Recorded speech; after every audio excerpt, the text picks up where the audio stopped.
secretario de Organización del PSOE, ministro en funciones de Fomento del Gobierno de España. Señor Ábalos, buenos días. ¿Qué tal? Muy buenos días. Estamos deseando que usted nos saque de dudas ya, que nos explique todo lo que va a pasar en los próximos días, en las próximas semanas. De 0 a 100, ¿qué probabilidades hay, en su opinión, de que haya investidura? No lo sé. Yo lo que sé es cuál es la intención nuestra. Y es que sea al 100. Ese es el propósito.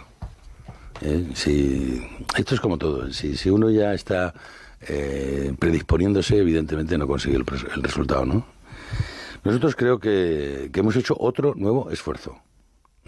Si uno revisa, aquí el único partido que ha hecho una oferta y la ha podido modificar, variar, es el Partido Socialista. El resto no se ha movido nada.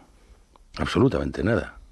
Entonces, bueno, es que no han hecho ningún esfuerzo. Esperemos que en esta ocasión, a mí me parece muy bueno que Podemos haya aceptado sentarse a hablar, a negociar, a estudiar la propuesta que hemos hecho. Me parece muy positiva y por lo tanto yo creo que hay que mantener esperanzas de que al final podamos concluir en un acuerdo que permita desbloquear esta situación. Pero Podemos dice, nos parece bien, nos suenan bien algunas cosas, nos sentamos a negociar, pero la condición para acabar firmando sigue siendo la misma, que es que un trozo del gobierno le corresponda a Podemos.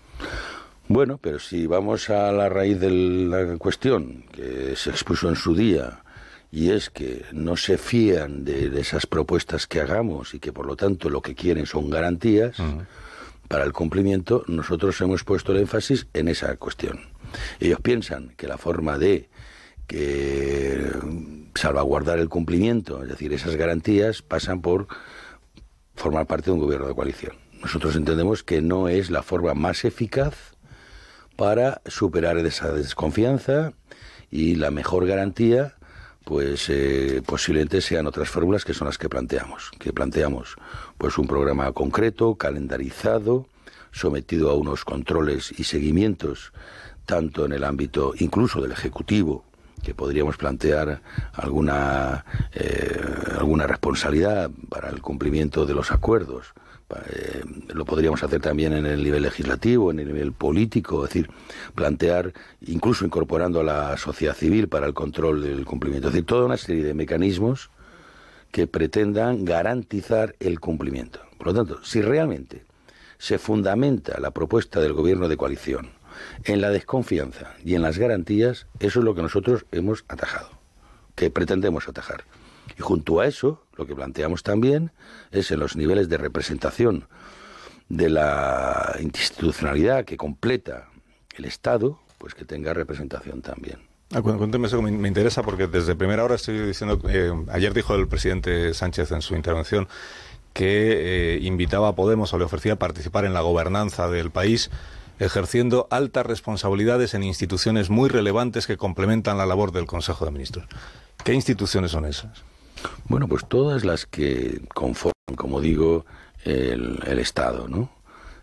Algunas de esas propuestas, incluso para conformar esos órganos, unas son una propuesta del Ejecutivo, y en ese caso el Ejecutivo, el gobierno socialista, podría asumir propuestas procedentes del ámbito de Podemos, como en aquellas otras que tienen que ver con decisiones de las Cortes, que también participan en la conformación de determinados órganos, asumiendo también propuestas de ellos. O sea, facilitando pues la participación de todos los órganos en los que tiene que ver la participación, bien del legislativo, bien del ejecutivo. Y hay muchísimos órganos que conforman todo nuestro sistema institucional y pueden estar ahí. Pero, por ejemplo, órganos reguladores, la Comisión de la Competencia... Bueno, claro, todo lo que es ese sistema que completa el orden institucional. ¿Pero tienen ustedes no lo tenemos. ¿La lista de las instituciones? ¿O? No. Eso es lo que se tiene que hablar en esa ronda si ellos entran en esta oferta. Porque ayer el presidente habló también del ámbito jurídico. ¿Qué institución en el ámbito jurídico se le puede ofrecer a Podemos? Pues es evidente que va a haber ahora que hacer propuestas desde las cámaras para conformar órganos que tienen que renovarse. Y por lo tanto nosotros podemos asumir en nuestra propia participación, o lo que nos pueda corresponder en nuestro ámbito de propuesta, podemos también asumir a personas procedentes de Podemos. Vocales del Consejo General del Poder Judicial. Bueno, pues si es que incluso lo hemos hecho en la mesa del Congreso, ¿no? Es decir, Podemos cuenta con 2 miembros. Es la cuarta fuerza política y tiene 2 miembros, entre otras cosas porque ha habido un acuerdo con el Partido Socialista que ha hecho posible eso. Pero hasta el punto de que Podemos tenga el control de esas instituciones. No, hombre, no, el control no tiene nada que ver. Una cosa es la representación o la participación y otra cosa es el control. O sea, que tendría, por ejemplo, un vocal en el Consejo del Poder Judicial, pero al final el presidente del Poder Judicial no es el que quiera a Podemos, o Radio Televisión Española.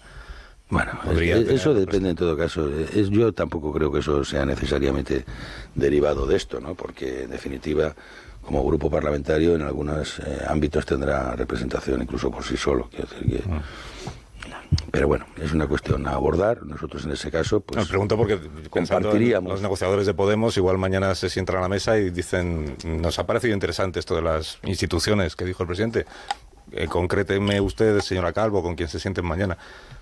¿Cuáles son y qué capacidad de decisión vamos a tener ahí para valorar si nos compensa no estar en el Consejo de Ministros controlando estas otras cosas? Bueno, eso saldrá se planteará en la reunión. Efectivamente, si lo plantean, pues se irá concretando y, en fin, tranquilos que al final todo saldrá como salió la oferta fracasada de gobierno de coalición del pasado 25, donde al final se pudo saber exactamente qué es lo que se pedía y qué es lo que se ofrecía. Es que antes comentaban aquí los contertulios, yo creo que era Anabel, que decía, Podemos le puede acabar haciendo la puñeta al Partido Socialista aceptándole esta propuesta de ayer. Si le dice Pablo Iglesias, venga, vale, con este programa de gobierno y con esto de las instituciones nos conformamos, porque entiendo, hay algunos analistas que sospechan sí, es la oferta, porque está muy extendida la sospecha de que en realidad ustedes lo que quieren es que Podemos les diga que no, que va. Y ir a elecciones generales. En absoluto. Lo que pasa es que lo que nosotros no queremos es dar una mala solución a este problema de bloqueo que tenemos. O sea, no nos vale cualquier salida porque sería muy irresponsable. O sea, a nosotros nos interesa un gobierno que se pueda reconocer como tal. Un gobierno cohesionado, por supuesto colegiado, tal y como establece además los requerimientos de un gobierno, cohesionado, coherente, solidario entre sus miembros, con un solo liderazgo, una voz, en fin, un gobierno que pueda enfrentar sin crisis, que sea reconocible en su integridad y que por supuesto no sea dependiente, porque al final el problema, insistimos, y algunos lo desmerecen, pero es que no nos da la suma de mayoría absoluta en el Congreso los diputados del Partido Socialista y de Unidas Podemos. Serán más, de 123 o de 124, pero al final no nos da para aprobar unos presupuestos generales del Estado. Y por lo tanto hacen falta más apoyos. Y lo que no puede ser es que esos más apoyos al final sean simplemente unos determinados. Porque entonces ya la coalición se extiende a otros compromisos. Sí, al independentismo. Claro, y nosotros no queremos depender de eso. ¿Y les vale como solución una investidura de Pedro Sánchez, pero sin que Podemos firme ningún pacto con ustedes? Sí, decimos que sí a la investidura, pero nos quedamos en la oposición y vamos controlando al gobierno desde la oposición. Nosotros hemos planteado lo que creemos conveniente. Nosotros hacemos una valoración positiva del tiempo de cooperación que estuvimos en unos meses que nos permitieron sacar adelante como 24 reales decretos ley que mejoraron claramente las condiciones de la ciudadanía en España. Para nosotros ha sido una buena experiencia, más allá de que no consiguiéramos que se nos aprobaran los presupuestos. Pero sabemos también quiénes no aprobaron los presupuestos. Entonces, para nosotros es una experiencia positiva, pero no ha sido para nosotros. Es que ha sido para la ciudadanía, porque pasamos de 84 diputados a 123.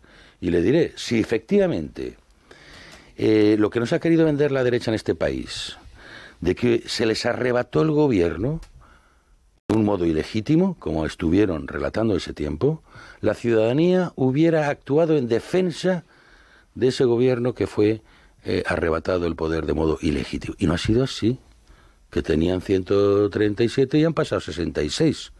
O sea que la ciudadanía confirmó claramente esa moción de censura sobradamente. Y tampoco me vengan con el otro argumento del miedo al trifachito, a lo de Colón, a la derecha. Evidentemente algo también mueve, pero este país no se mueve solamente por impulsos defensivos o en negativo. también hubo una valoración de la acción de gobierno. Por eso tampoco entiendo que Podemos no reivindique su participación en ese proceso que volvió a ilusionar a mucha gente con la política y a conectarla.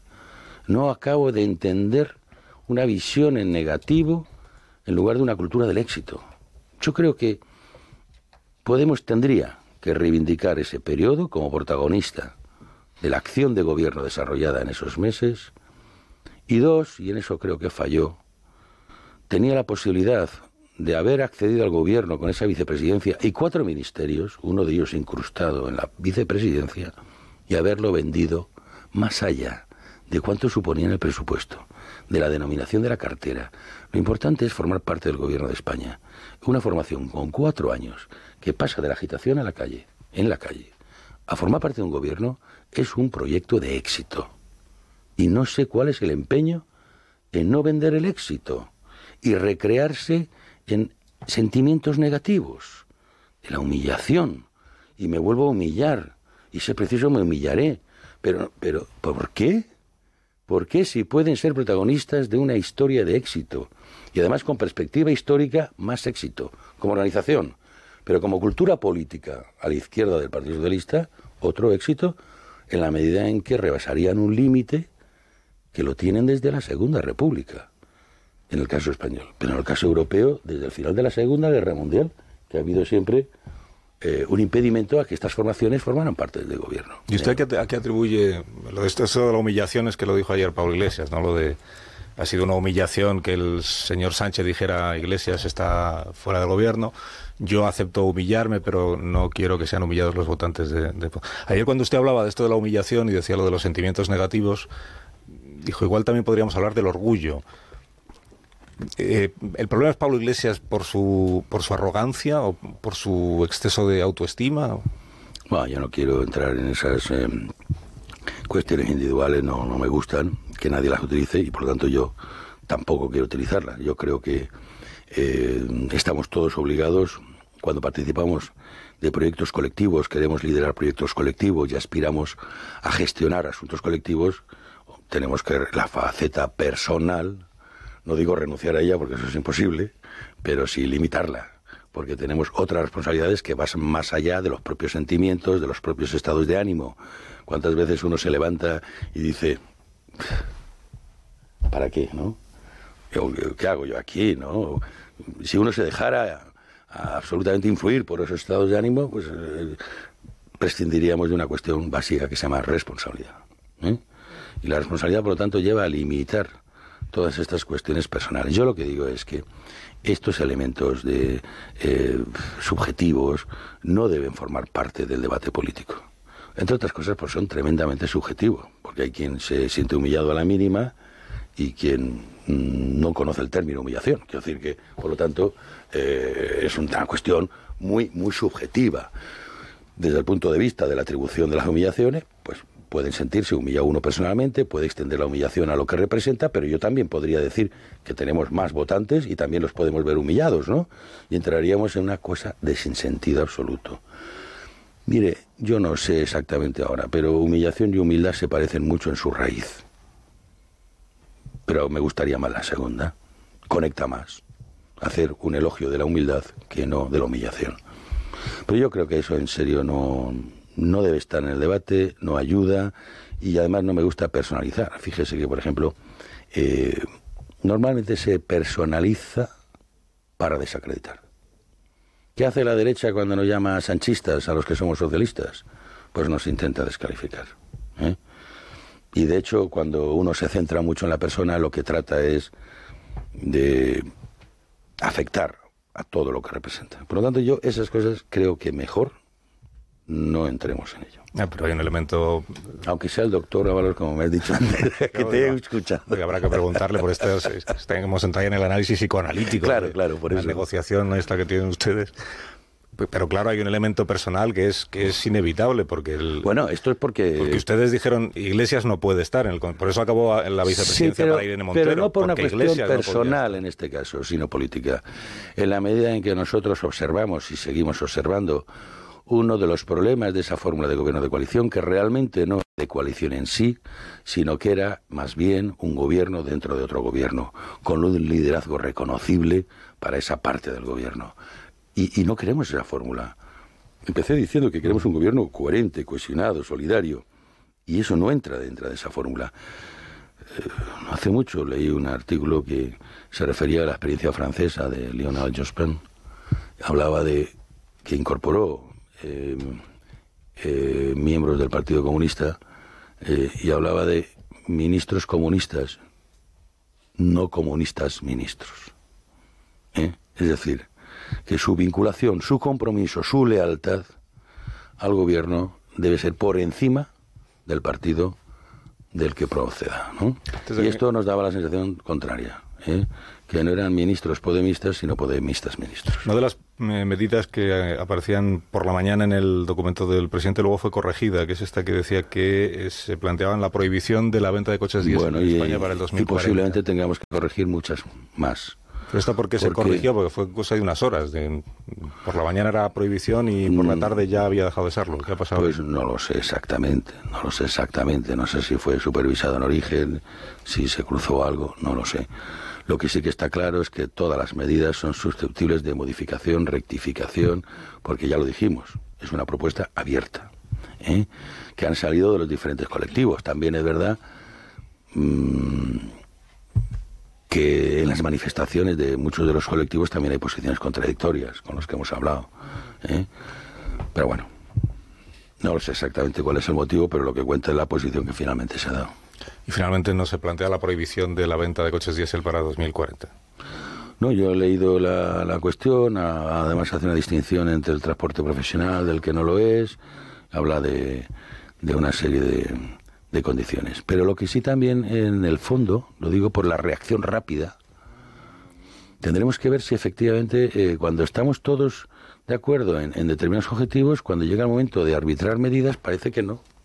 O sea, todos asumimos la lucha contra el cambio climático como una necesidad, hay quien además se angustia por la inminencia de cambios y tal, y cuando entendamos, bueno, pues esto supone tomar medidas, no, eso ya no. En fin, que conseguir algunas soluciones exige algunos instrumentos y muchos de ellos, lógicamente, responden a eso que llamamos transición ecológica. En definitiva, es ir incorporando medidas que nos sitúen en escenarios casi de sobrevivencia.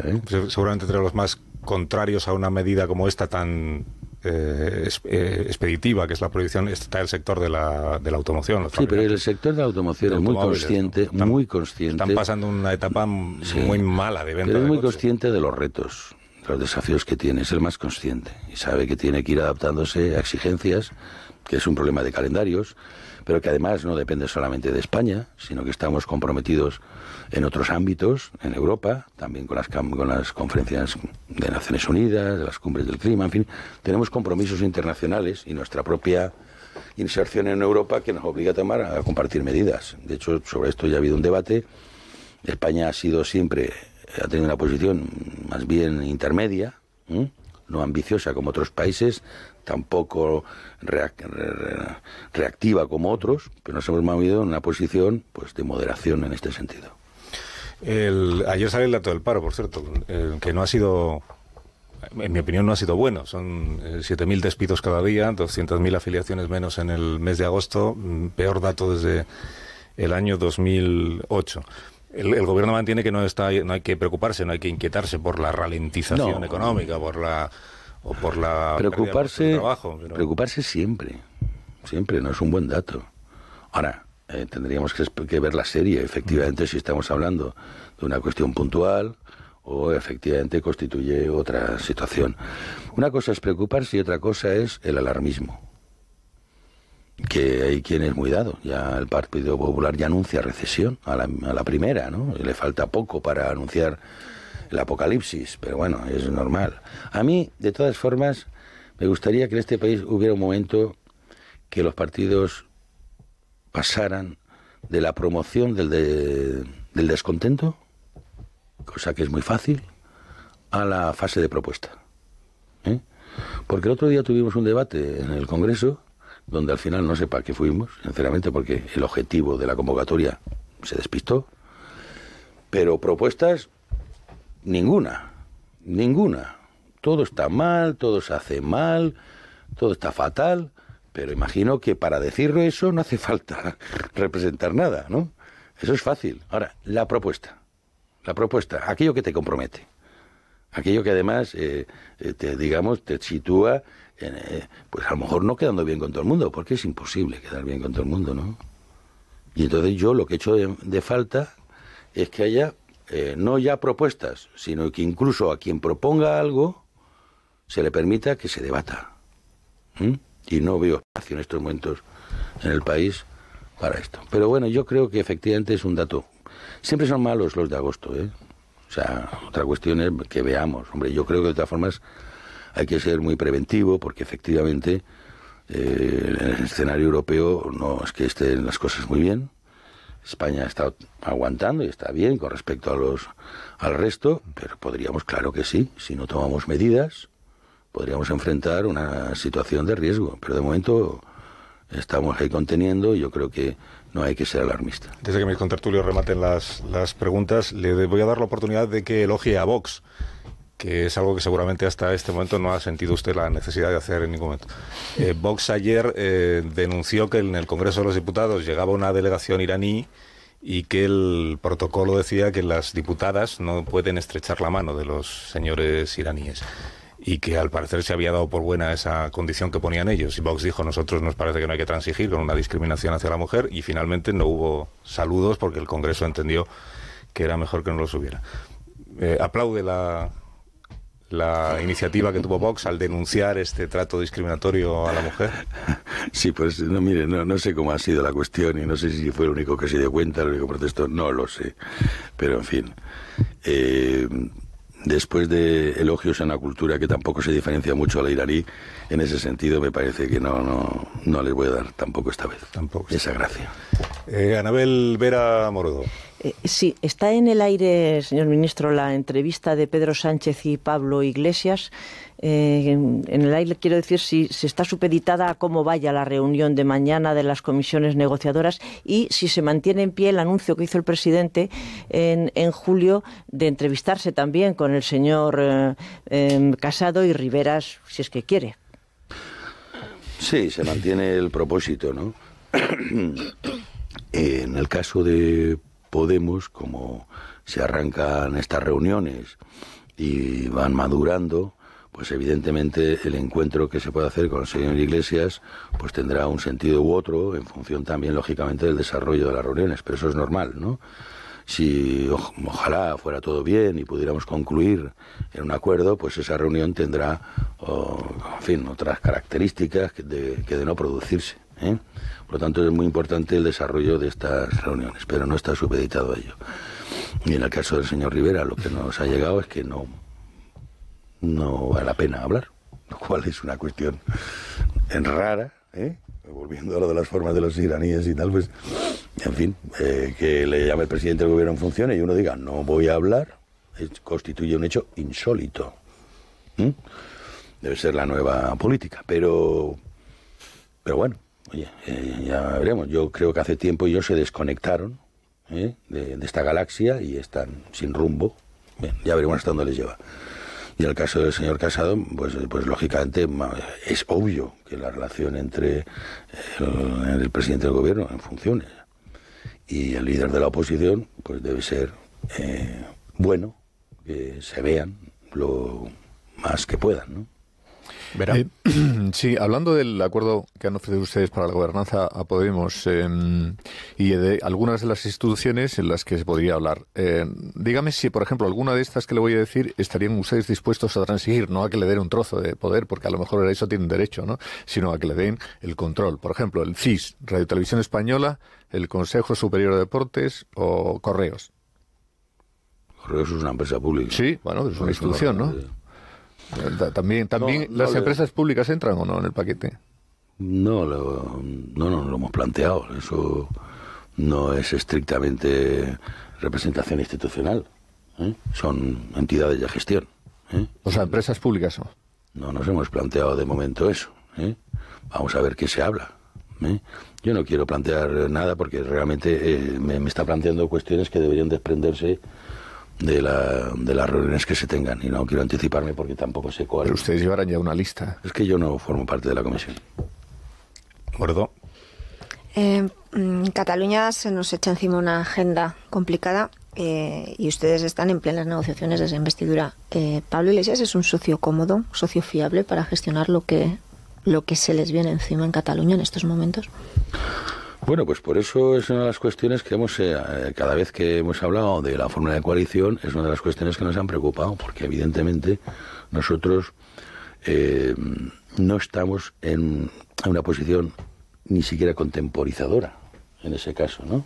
Sino que nosotros queremos, frente a un desafío que subvierta la legalidad, que plantee la autodeterminación, nosotros en ese sentido queremos ser contundentes, no contemporizadores, no relativistas. Y a nosotros nos produce realmente mucha inquietud el hecho de que el señor Pisarello, por ejemplo, pues anuncie la posibilidad de formar parte de un gobierno soberanista, así lo condiciona lo que quiera condicionarlo.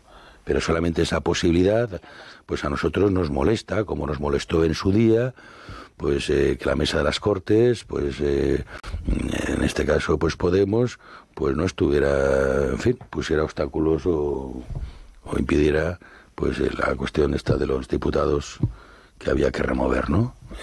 Entonces buscarán el apoyo del Partido Popular y de Ciudadanos para este tema concreto, para todo lo que sea una respuesta del Estado, no solamente en este ámbito, sino en otros, por ejemplo en el tema de migración, en el tema de infraestructura, en fin, todos los temas que revistan carácter de Estado. Yo creo que tenemos que contar con el mayor número de fuerzas políticas que compartan esa visión del Estado más allá de las propuestas políticas, ¿no? Pues nosotros ya lo hicimos con ocasión del 155, es decir, teníamos una situación de mucha oposición con el gobierno del señor Rajoy, pero cuando llegó esa circunstancia, esa situación en la que está en cuestión la defensa de la Constitución y la integridad territorial de España, eso son cuestiones de Estado donde hay que superar las diferencias políticas en otro orden, ¿no? Llegó a verse con Rufián esta mañana, que le va a pedir usted el sí a la investidura de Esquerra Republicana.